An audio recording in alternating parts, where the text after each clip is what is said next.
Hey there, I'm Bailey and welcome to my channel where we discuss all the tips and tricks necessary for you to live a life of adventure. If you're like me, then you probably get bored of drinking the same old water day in and day out on all of your backpacking trips, day hikes, and or through hikes. Now for me, there's a lot of things that I've come up with over the years that just kind of help keep my drinks more exciting, so that way it encourages me to drink more water, give those fluids, stay hydrated, all that good stuff. So today's video is going to be all about a whole bunch of different options to just make your drinks more exciting while on the trail. So be sure to stay tuned until the end so you can get all of these awesome different drink combinations. Now I do want to say before we jump in that if you are interested in getting more tips and tricks all about hiking, backpacking, and through hiking, then you might want to consider subscribing to this channel. So my first one that I'm going to talk about is pretty much like my go-to that I use honestly in my everyday life too, just because I'm not a big fan of plain water, and that is a squirtable drink like Mio. Now it doesn't have to be the Mio brand. Walmart has their own brands. I think Crystal Light has some squirt options too, but basically it's just a super hyper concentrated drink mix that you squirt into your water bottle and then add water. Essentially you just add it so it dilutes it and then it makes your water taste like juice, that kind of thing. There's plenty of different options at the store. They have some that have like electrolytes added, some with like vitamins added. They have all sorts of interesting flavors. Like I really am a big fan of guava right now, which I don't know, I never would have had guava before, but it's really tasty. They even have standard stuff like some different tea flavors, lemonade, anything that you can think of. They have all sorts of options. The nice thing too is I have found this at pretty much all grocery stores, maybe not your like convenience stores, but it's pretty widely and readily available most places.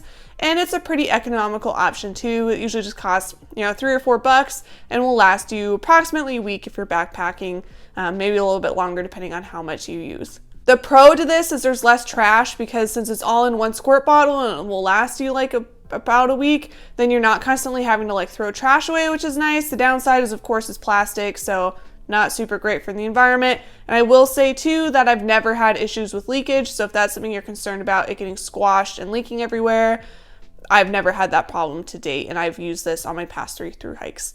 So my second idea or tip is one that I've seen a lot of other hikers use, but I have never used, and that would be your like Crystal Light pouches. So instead of having like a concentrated liquid like with Mio, these are like little crystal powder pouches, kind of like lemonade powder, that kind of thing, that you just have like 1 serving per pouch. You tear it off, dump it in your drink, mix it up, and then you're good to go. So it's very similar to Mio. It's just single serving, so you can kind of dole out how much you have a little bit easier. It is a little harder to make it more or less concentrated than you wanted, and like I said, one thing that's maybe a little annoying about it is you have to keep track of all your trash. It's easy to lose like the little tiny tabs that you rip off at the top, so that is something to be aware of. But it just offers you some more flavor options and that kind of thing depending on what you're looking for in a drink option. So idea number 3 would be like your sports or electrolyte mixes. So this could be anything from Noon tablets to Tailwind if you're like a runner. I've used like Scratch Labs mix in the past. There's a whole bunch of different ones on the market. You'll see, definitely like ultra runners and those kinds of people use them a lot. And this is something that you can use either on your own, which I definitely do with like the Noon tablets, or you can pair it with some of the other options that I've already talked about or going to talk about in the rest of this video. So the nice thing about these is they kind of give you an extra boost. Even if it's placebo, it makes you feel better about yourself. Add some of those extra electrolytes to help keep you going and keep you feeling good when you're going on big uphills and that kind of thing, which is really important, especially when you are exerting yourself all day long, every day in a row. So the nice thing is, again, there's a ton of options. Like the Noon tablets have different flavors. There's different electrolyte options, price options.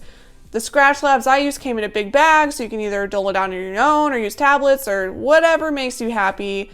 Find what works for you. The downside is, of course, you're not usually going to find these as much in like grocery stores, more in like outdoor stores like REI and that kind of thing.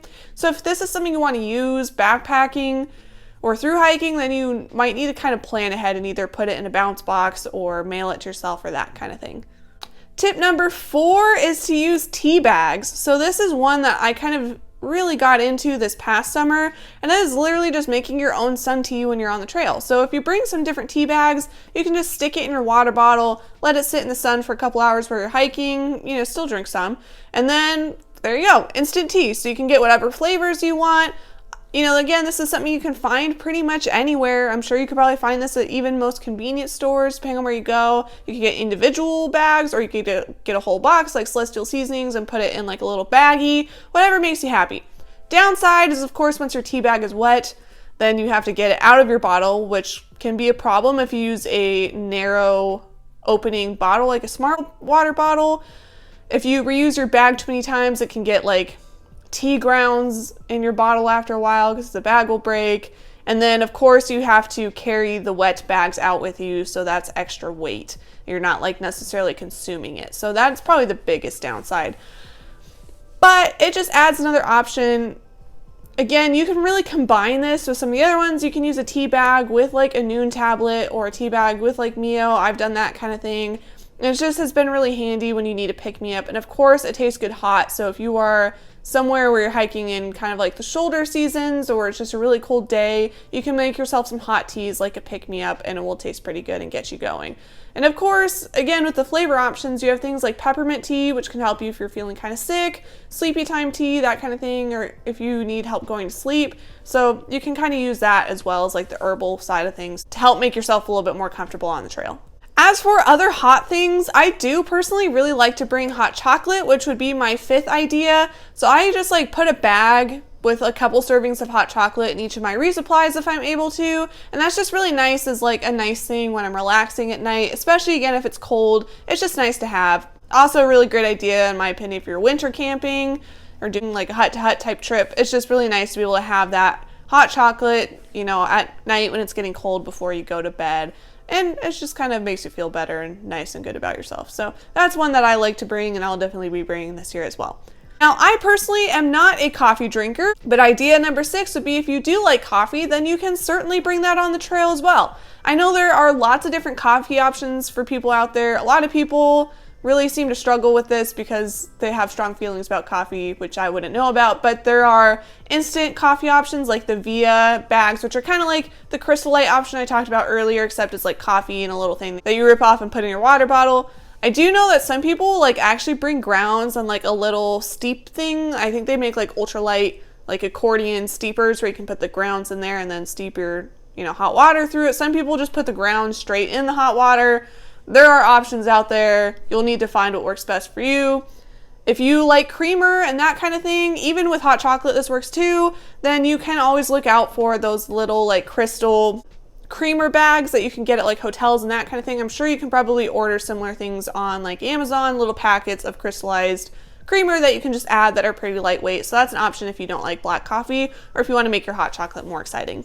And then my last idea is if you are someone that likes to consume alcohol, what some people do is they might carry out a beer. Now again, just like coffee, I don't personally drink alcohol, but I would not put it above any hiker or backpacker to not consider carrying out a beer at one point or another in their hiking career. So you could always bring one, drink it right away, and then you just have to carry down the stomped down can, or you could save it for a really nice spot on the trail. And honestly, you could do this with anything. You could do this with, you know, Coke if you're like a soda addict like I am and you want to bring one for an important moment on the trail. You can bring out all sorts of things if you get a little bit creative and you're willing to carry the weight. So I would love to know, are there any other drink ideas that I'm missing that I could add to this list? If so, be sure to let me know down in the comments, as well as if you have any questions about my experiences with drink mixes on the trail, I'd be happy to answer them there as well. If you found this video to be helpful, I'd greatly appreciate a thumbs up. That just lets me know that I should keep making more videos just like this. And if you guys are looking for other ideas for your backpacking adventures as far as food ideas, then you should definitely go check out my video all about dinner ideas next. That video goes through different ideas of backpacking meals that you can take with you that are cheap, easy, and lightweight for your next backpacking trip. So I'll see you over there next, and have happy trails.